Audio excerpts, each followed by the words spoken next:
ফুটবলের মাঠে ব্রাজিল আর্জেন্টিনার বৈরিতা বহু পুরনো, তবে সেই প্রতিদ্বন্দ্বিতাকে পাশে রেখে মানবিকতার অনন্য দৃষ্টান্ত স্থাপন করলেন এক আর্জেন্টিনা সমর্থক। বিশ্বকাপে নরওয়ের বিপক্ষে ব্রাজিলের পরাজয়ের ধাক্কা সামলাতে না পেরে কান্না করতে দেখা যায় অনেক সমর্থককে।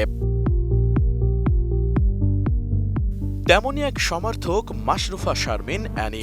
নরওয়ের বিপক্ষে প্রিয় দলের হার মানতে না পেরে হঠাৎ অসুস্থ হয়ে পড়েন তিনি। পরে ওই নারী সমর্থককে দ্রুত হাসপাতালে পৌঁছে দিয়ে নজির স্থাপন করেন তারই সহপাঠী আর্জেন্টিনা সমর্থক নাইমুল ইসলাম মঈন। সোমবার অনুষ্ঠিত ব্রাজিল নরওয়ে ম্যাচে ব্রাজিলের পরাজয়ের পর শারীরিকভাবে অসুস্থ হয়ে পড়েন জাতীয় কবি কাজী নজরুল ইসলাম বিশ্ববিদ্যালয়ের 2021-22 শিক্ষাবর্ষের ফিল্ম অ্যান্ড মিডিয়া স্টাডিজ বিভাগের শিক্ষার্থী মাশরুফা শারমিন অ্যানি। তিনি বিশ্ববিদ্যালয়ের ব্রাজিল ফ্রেন্ডস ক্লাবের ফিল্ম অ্যান্ড মিডিয়া স্টাডিজ বিভাগের সহসভাপতির দায়িত্বে রয়েছেন। সহপাঠীদের ভাষ্য অনুযায়ী ম্যাচ শেষ হওয়ার কিছুক্ষণ পর অ্যানি হঠাৎ অসুস্থ বোধ করেন এবং পরপর 5 বার বমি করেন। পরে তাকে দ্রুত নিজের মোটরসাইকেলে করে ত্রিশাল উপজেলা স্বাস্থ্য কমপ্লেক্সে নিয়ে যান একই বিভাগের সহপাঠী ও আর্জেন্টিনা সমর্থক নাইমুল ইসলাম মঈন।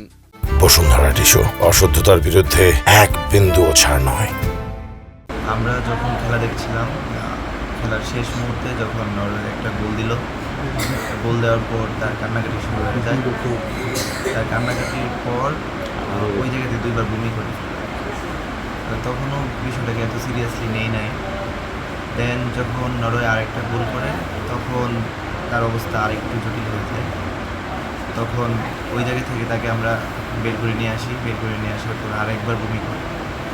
বমি করার পর আমরা ফ্রেন্ডরা যারা ছিলাম খুবই দৌড়াদৌড়ির মাধ্যমে আমরা বিশাল উপজেলা স্বাস্থ্য কমপ্লেক্সে তাকে নিয়ে আসি। বিশাল উপজেলা স্বাস্থ্য কমপ্লেক্সে আনার পর ওইখানে আবার 2 বার বমি করে হাসপাতালের ঠিক সামনে।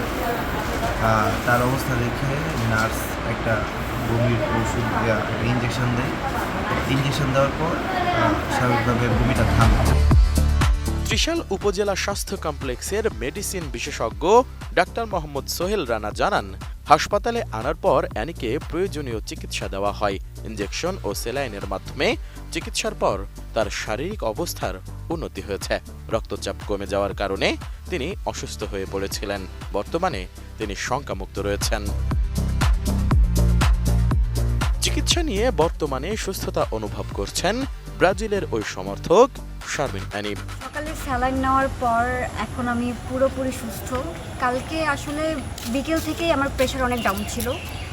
আর একটা পর্যায়ে যখন আমরা ফ্রেন্ডরা মিলে টিএসসিতে খেলা দেখতে যাই, নরওয়ে গোল করার পর আমি আসলে ছোটোবেলা থেকে স্ট্রেস নিতে পারি না। তখন আমার খুবই স্ট্রেস কাজ করছিল। একটা সময় আমি বমি করি, আর পরবর্তীতে খুব অবস্থা খারাপ হয়ে গেলে আমার বন্ধুরা আমাকে ত্রিশাল উপজেলার স্বাস্থ্য কমপ্লেক্সে নিয়ে যায়। পরবর্তীতে ইনজেকশন আর স্যালাইন দেওয়ার পর আমি এখন সুস্থ। এদিকে ব্রাজিলের পরাজয়ের পর বিশ্ববিদ্যালয় ক্যাম্পাস ও সামাজিক যোগাযোগ মাধ্যমে সমর্থকদের মধ্যে মিশ্র প্রতিক্রিয়া দেখা গেছে। অনেক শিক্ষার্থী বলেন, খেলাধুলা নিয়ে আবেগ থাকা স্বাভাবিক হলেও তা যেন কখনো ব্যক্তিগত স্বাস্থ্য, মানসিক সুস্থতা ও স্বাভাবিক জীবনযাত্রায় নেতিবাচক প্রভাব না ফেলে। Desk report, ATN news.